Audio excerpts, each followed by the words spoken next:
السلام علیکم، خوش آمدید ہمارے چینل پہ۔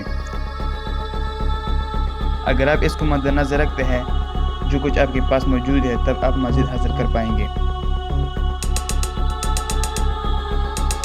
اور اگر آپ اس کو مد نظر رکھتے ہیں جیسے آپ محروم ہیں تب آپ کی کافی زیادہ کہ ہمیں نہیں بن سکتے۔ اس بات کی گارنٹی دی جا سکتی ہے۔ خوشباش لوگ ہمیشہ خوشباش نہیں رہتے، در حقیقت وہ بھی ازودگی کا شکار ہو سکتے ہیں، مسائل کا شکار ہو سکتے ہیں، اور مویشی کا شکار ہونے کے علاوہ حرام مول کے بھی شکار ہو سکتے ہیں۔ ایک ایسا شخص جو خوشباش ہے اور ایک ایسا شخص جو ناہوش ہے، ان دونوں اشخاص کے درمیان حقیقی فرق ہی نہیں ہے۔ کتنی مرتبہ ازودگی یا حرام مول کا شکار ہوتے ہیں، بلکہ حقیقی فرق یہ ہے کہ وہ اس وقت کیا کرتے ہیں جب وہ ازودگی یا حرام مول کے شکار ہوتے ہیں۔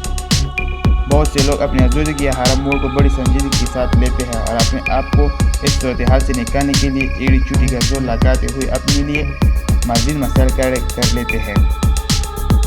تاہم ہمیں یہ سمجھنے کی کوشش کرنی چاہیے کہ مثبت اور منفی احساسات آتے اور جاتے رہتے ہیں۔ بعض اوقات ایسے ہوتے ہیں جب کسی کے احساسات اس قدر اچھے نہیں ہوتے، لیکن ایسے لوگوں کے لیے کوئی مسئلہ نہیں ہوتا جن کا شمار کچھ لوگوں میں ہوتا ہے۔ وہ احساسات کے اتار چڑھاؤ کو قبول کرتے ہیں، اور ان کے احساسات کسی ہے کیوں نہ وہ شکر گزاری کا اظہار کرتے ہوں، مشکور رہتے ہیں، ہوا ان کے احساسات اچھے ہو یا برے ہو۔